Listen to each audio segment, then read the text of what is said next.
today's case I'm going to be covering is the Brian Randall Shaffer case. So, Brian Shaffer was born on February the 25th, 1979, in Pickerington, in Ohio, the United States. He disappeared around April the 1st, 2006, at age 27 in Columbus, Ohio, in the United States. He has been missing over 16 years and he is an American. His education is B.S. Microbiology. His alma mater is Ohio State University. His occupation was a medical student and his height was 6'2", weighing 165 pounds. His parents are called Randy Shaffer and Renee Shaffer, and his relative, also known as his brother, is Derek Shaffer. So Brian went out with a friend and some other friends here to celebrate the beginning of spring break. And he later was separated from them and they assumed that he had gone home. But however, a security camera near the entrance to the Columbus bar recorded him briefly talking to two women just before 2 a.m. on April the 1st, and then apparently re-entering the bar without any evidence of him leaving the area. Brian has not been seen or heard from since, and the case has received a lot of national media attention. Brian's disappearance has been especially puzzling to the investigators since there was no other publicly accessible entrance or the exit to the bar at that time. The Columbus police have several type of theories, and this was about what happened, and some interests and suspicion has been directed at a friend of Brian's who accompanied him that night, but has refused to take a polygraph test regarding to this incident. While foul play has been suspected, including the possible involvement of the smiley face killer, it has also been speculated that he might be alive and living somewhere else under a new identity. His background is saying Brian grew up in Pickerington, Ohio, a suburb outside of Columbus, the eldest of two sons, and also this is to Randy and Rennie. He graduated from a local high school in 1997 and went to Ohio State University, and this was for his undergraduate work. 6 years later, he graduated with a degree in microbiology. Following that, Brian began studies at the OSU College, and this is of medicine, in 2004. During his second year there, in March 2006, his mother died of myelder dysplasia. And this is where Brian's friends had also said that although he appeared to be handling her death very well, it was also very hard for him at this time as well. So during his time at medical school, Brian had become very romantically involved with another medical student, and this student's name was Alexis Wagner. She, along with their families and friends, believed that Brian would probably be proposing marriage to her later in 2006, most likely on a trip to Miami, and the couple had planned for spring break at the beginning of April. Tropical locations such as Miami were attractive to Brian, and he liked to relax in the relaxed type of lifestyles. He told his friends that despite his decision to pursue a medical career, his real ambition was to start a band playing music in the vein of Jimmy Buffett. His disappearance on March the 31st, a Friday, classes at the OSU ended for spring break the very next week. Brian and his father Randy had celebrated the occasion by going out for a steak dinner, and this was together earlier that evening. Brian's father noted that he seemed very exhausted from having pulled all the nighters earlier that week, cramming for some important upcoming exams. He did not think that Brian should have went out. And this was his friend, which was called William Clint Florence, later that night, as he planned to do, but did not express his reservations to his son. At 9 p.m., Brian met Florence at the Ugly Tuna Saloon, a bar in the South Campus Gateway complex on the High Street in Columbus. An hour later, Brian called Alexis, who had returned to her home in Toledo, to visit with her family before she and Brian were due to depart for Miami. Brian and Florence went bar to bar hopping, visiting several other drinking establishments, and working their way down to the Arena District. At each stop, the two had one shot of each hard liquor, and according to Florence. After midnight, Brian and Florence met Meredith Reed and a friend of Florence in the short north. Reed gave them a ride back to the Ugly Tuna Saloon, where they had started the night, and joined him there for the last round, while the three of them then went their separate ways. Florence and Reed attempted to find Brian, repeatedly calling him. They left with their other patron when the bar closed at 2 a.m. Waiting outside for Brian. When he was not among the departing crowd, they assumed he had gone back to his apartment, without letting any of them know. Wagner and Brian's father both tried to call him later that weekend, but he did not answer. On Monday morning, he missed the flight to Miami. He had scheduled long before. He was then reported missing to the Columbus police. The police began their search for Brian at the Ugly Tuna Saloon, the bar where he had last been seen. Since the area around South Campus Gateway was somewhat blighted with a high crime rate, the bars had installed security cameras. They reviewed the footage which showed Brian, Florence, Reed going up the escalator to the bar's main entrance at 1:15 a.m. Brian was seen outside of the bar around with two young women, and this was talking very briefly. And the two young women started saying goodbye, then moving off camera in the direction of the bar, apparently to go and re-enter. The camera did not record him leaving shortly afterwards when the Ugly Tuna Saloon closed. That was the last time he had been seen.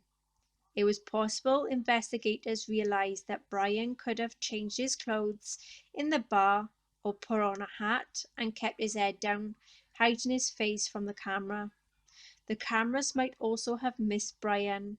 One panned across the areas constantly and the other was operated manually. He might have also left the building by another route.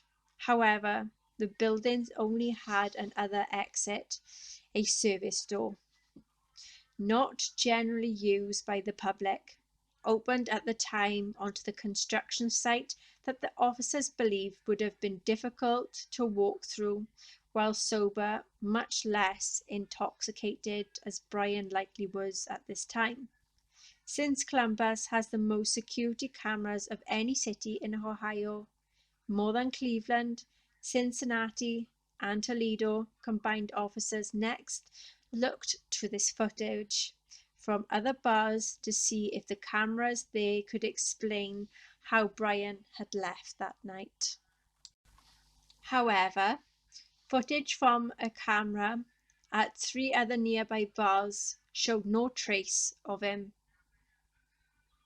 The search began to fan out from the Ugly Tuna Saloon, with officers, sometimes accompanied by police dogs, looking very closely in the street, inspecting dumpsters and other waste containers, and asking residents if they had seen Brian.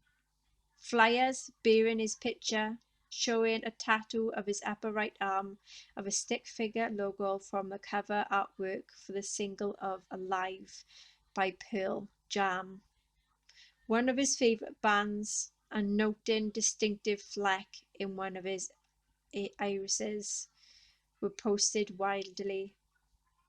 Police even persuaded the city of Columbus to let him into the sewer system to check there, but there was no useful information was uncovered at Brian's apartment on King Avenue, 6 blocks from the bar.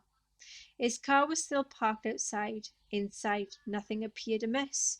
After searching miles away from Ugly Tuna Saloon in every direction, the police began to consider every other possibility besides the accident or that of foul play.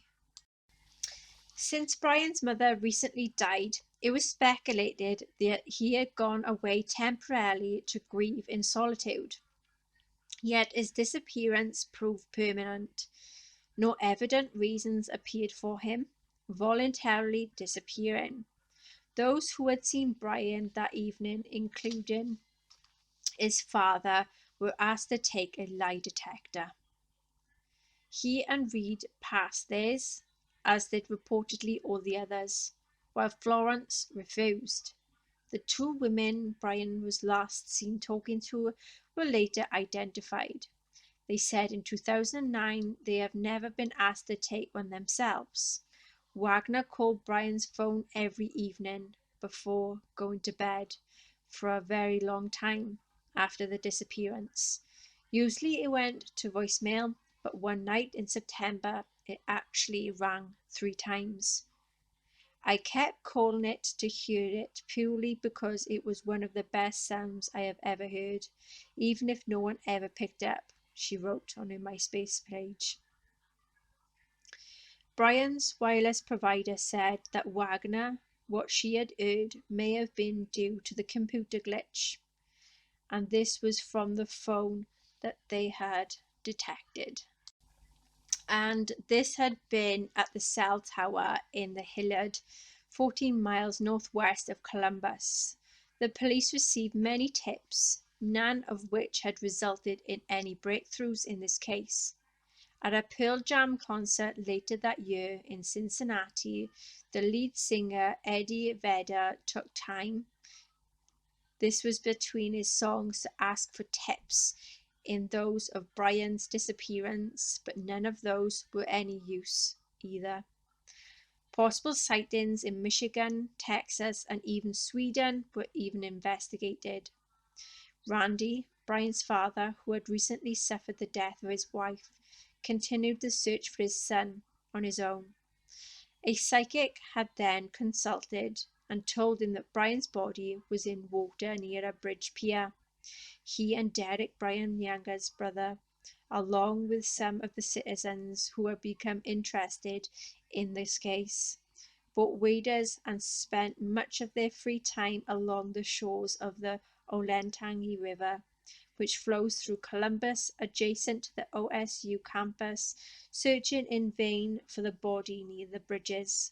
The possibility also led police to briefly consider the heavily disputed smiley face murder theory. Brian's under this theory would be the purported serial killer's only victim whose body has not yet been found. Columbus police eventually rejected any connection to the alleged killer in Brian's case, following the lead of the most law enforcement agencies, including the FBI, that have looked into it. Death of Randy, Brian's dad.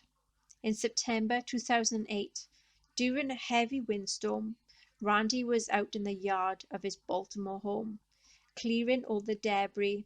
A branch blew off from a nearby tree and fatally struck him. Neighbours found his body the next morning and called the police after his obituary ran online. A condolence book was posted. One of the signatures in it said, "To Dad, love Brian, US Virgin Islands." This suggested Brian might have left Columbus for a new life elsewhere. However, upon further investigation, the note was found to have been posted from a computer accessible to the public in Franklin County, and it was determined to be a hoax.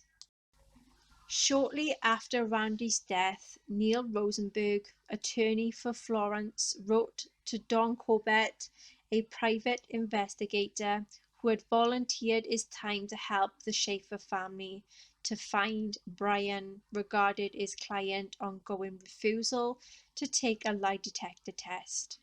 Rosenberg intimated that he had learned that the Columbus police investigating the case believed Brian was alive. If Brian is alive, which had led to him to believe after speaking with the detectives that was involved, then it is Brian and not Clint Florence who is causing his family pain and hardship. Rosenberg wrote, Brian should come forward and to end this. Florence, he said, did not have anything to hide. He had merely told everything he knew from the beginning and did not see the value of doing so again. Rosenberg's assertions, notwithstanding many of those who were close to Brian, have criticised Florence for not being forthcoming. And as soon as the detectives started getting involved, that was when he pretty much had no contact with anybody, recalled Derek.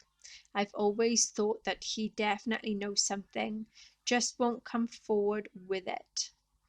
He believes it is still possible that Brian is alive and Florence knows where he might have gone if Brian did take off somewhere. If that is the case, we just always had a strong feeling that Clint would possibly know, he said. Wagner also thinks that Clint is withholding information, but believes that this is likely a former boyfriend is dead and had not run off.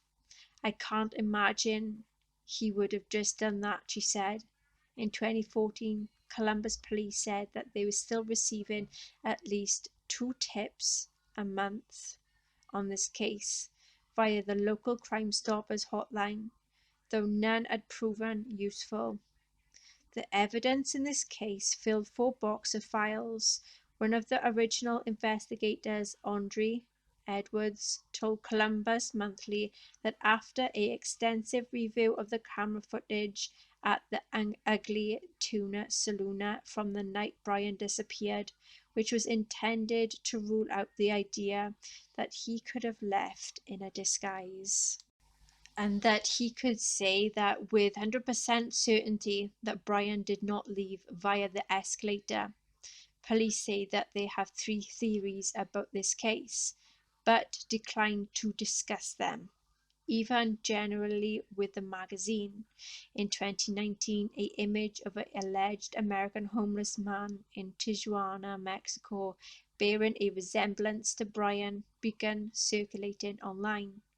Columbus news station 10 TV forwarded the image to the detective in charge of Brian's case in 2020.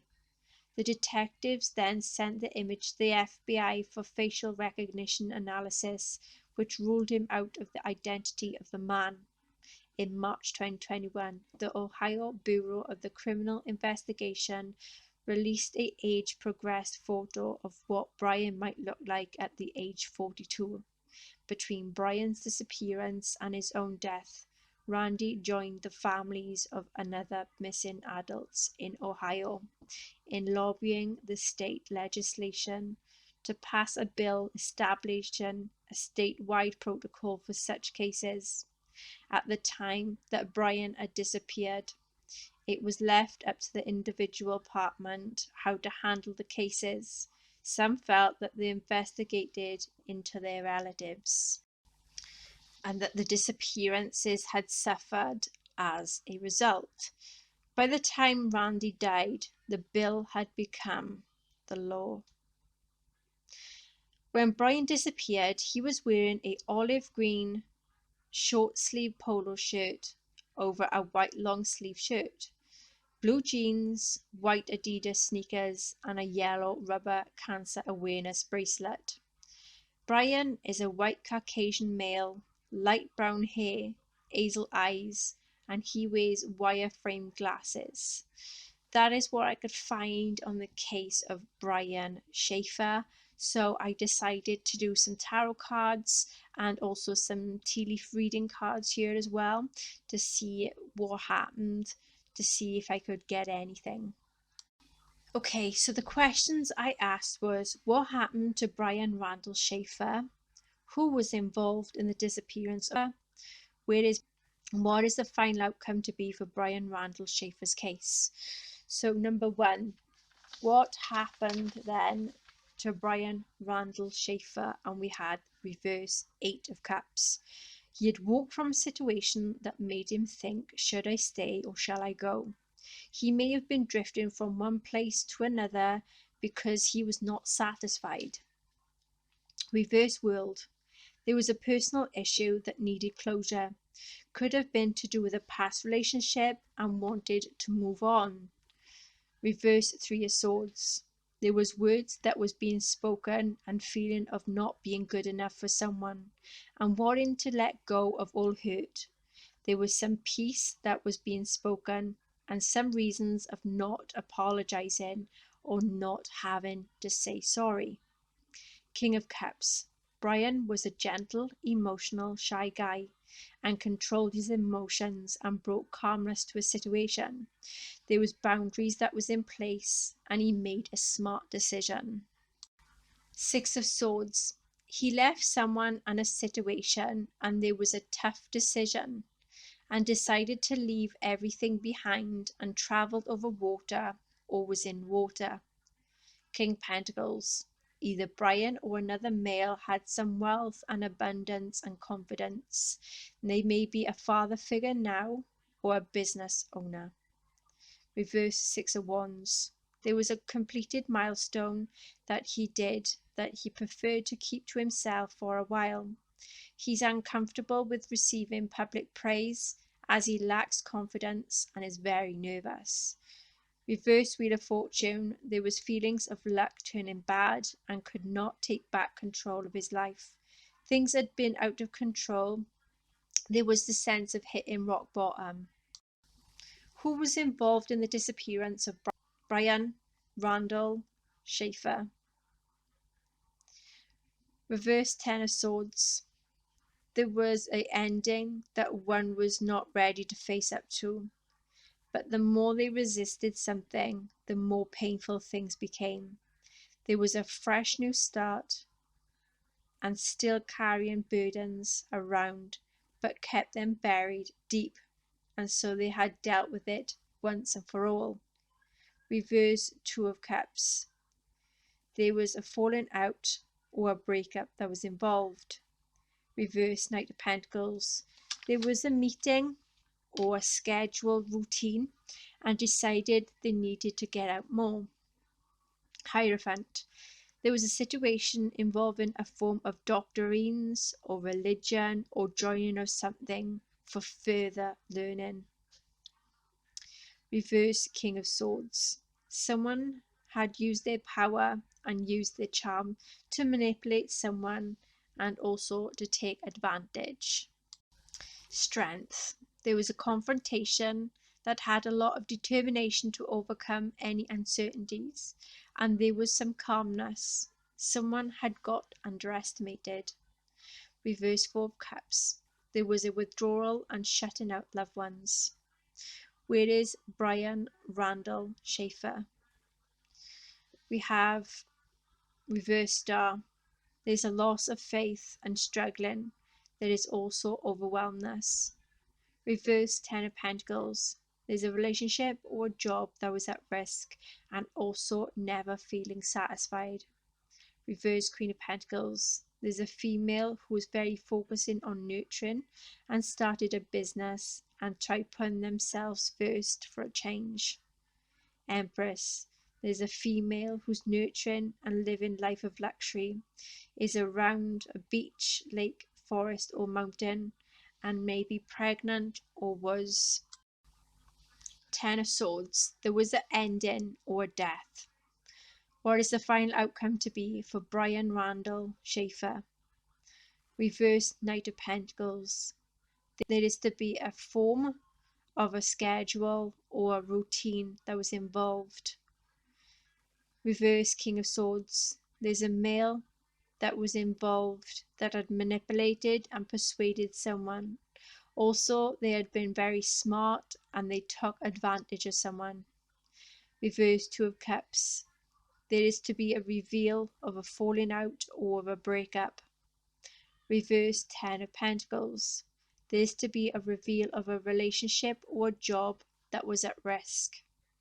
Seven of Pentacles. There's energy that had been put into the case to try and get results, and it is to pay off, and there's a lot of patience that is to be needed. Seven of Swords. There's a reveal of someone that betrayed or tricked Brian and was very sneaky and got away with something. There was deception and cunningness. They are to be found out and they are to face their consequences. Ace of Swords. There is to be a breakthrough and a victory and justice to be sought. Reverse Nine of Swords. There's to be involvement to do with inner turmoil and to be in despair. There is also to be a recovery. Queen of Wands. There's a female that is to be outspoken and fiery. She's to have a lot of ideas that she's to share with people. She's a born leader. Ace of Cups. There's to be an invitation and new opportunities to come in. There is to be security and a helping hand to come in. Okay, so now the tea leaf reading cards I am going to be telling you about now. So I asked, what is very specific in the area where Brian Randall Shaffer is located? And we had no for the door, no for the dragon, no for the duck, we had yes for the dove, and we also had yes for the letter D. So there could be something that has a dove on it, or there is doves are located, and the location name has got the letter D in it also.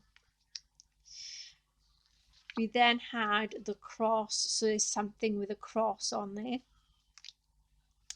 And then we had letter S was no. Steeple and sunrise was no. Swallowbird was yes. The swan was no. And the sword was no. So there is something to do with a swallowbird here. And then we had the letter C, it was yes in the location's name.